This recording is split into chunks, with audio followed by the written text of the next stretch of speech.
y'all. Thanks for joining me and for taking the time to hear my story. This is for anybody who is looking for a blessing in their life, just to be blessed with something positive.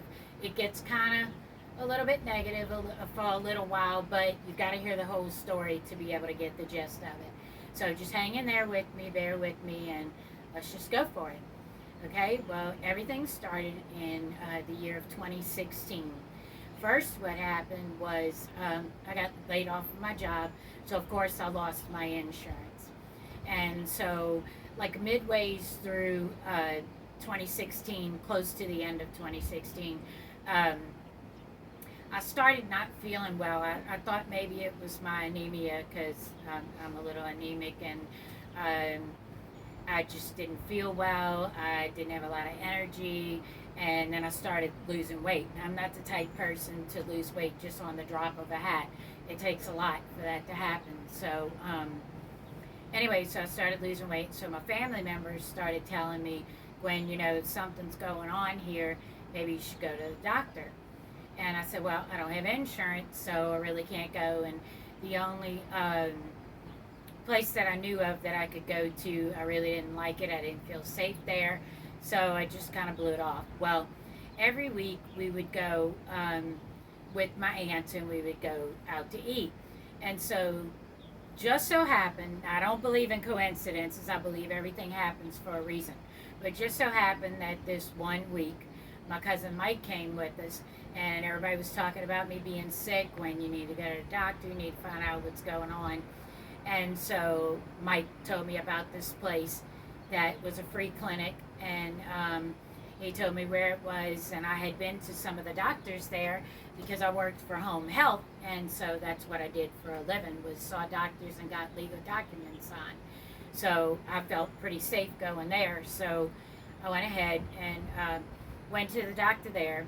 Well, they had a Medicaid program there, so I was able to get on the Medicaid program. Matter of fact, the girls there were telling the doctor, yeah, we'll try and get her on as fast as we can. And the doctor insisted, no, you're going to get her on there like ASAP. And so we went in, she looked at everything. Just so happened she had, I keep saying just so happened, but anyway, that's a part of the miracles that goes on through the story. But she had a lab in her clinic. So she did some blood, and she told me at the end of our visit, she said, I believe something's going on with your kidneys. She said, I'm going to call you tomorrow. And she said, prepare yourself and be ready for this. She said, I'm going to call you and tell you you're in critical condition, that you need to go to this specific place. I don't want to name any of the places, just because I don't want to get anybody in any kind of situations during the story. But anyway, so she told me, you can go there. If you're in critical condition, they'll go ahead and see you. And even if your insurance hasn't went through, they'll take you, and it won't cost you anything. So sure enough, she called me the next day, and she said, Gwen, come in, get the paperwork, sign everything. You are in critical condition, has something to do with your kidneys. I'm not 1,000% what's going on, but they'll find out. So went in, they took my blood pressure and stuff, asked me questions, got me started. I did not even sit down, and you got to know, the whole emergency room was full of people. And I didn't even sit down, and they called me to go back. And so everything had gotten so bad that they wanted to do blood transfusions like almost right away. And so we agreed to go ahead and have those done, blood transfusions. And my counts were real low. And so they had found out that I was going through kidney failure, which they say renal failure, but it's kidney failure in both my kidneys. And so basically they told my mother, they said, you might as well make all your phone calls because we don't think she's going to make it through the night. And so my mother kind of just went like this.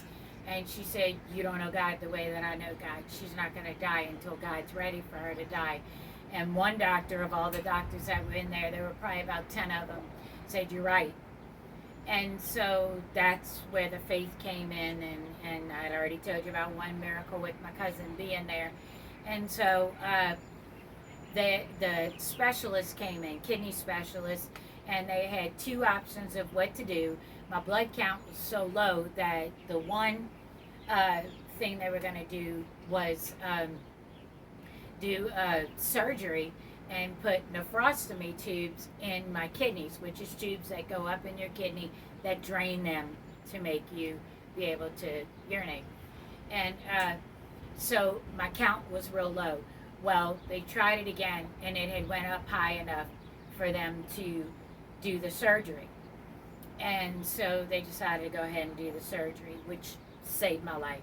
Again, don't believe in coincidences. I know this was a miracle because when they went back and looked at my charts and everything after I had done the surgery, my count was actually too low for them to do the surgery. But they did it anyway. So you explain to me how that's possible that it could have happened that way. I believe myself that it was a miracle. Well, let me go back because this is an important part of the testimony. When the doctors had told my mother that go ahead and make her phone calls and stuff, I was kind of like out of it.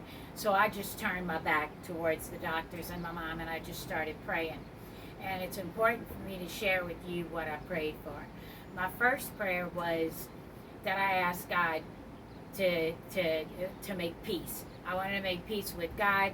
I wanted to know, I told God, you know, if this is it, if you're ready to take me, I'm not scared, I'm ready to go.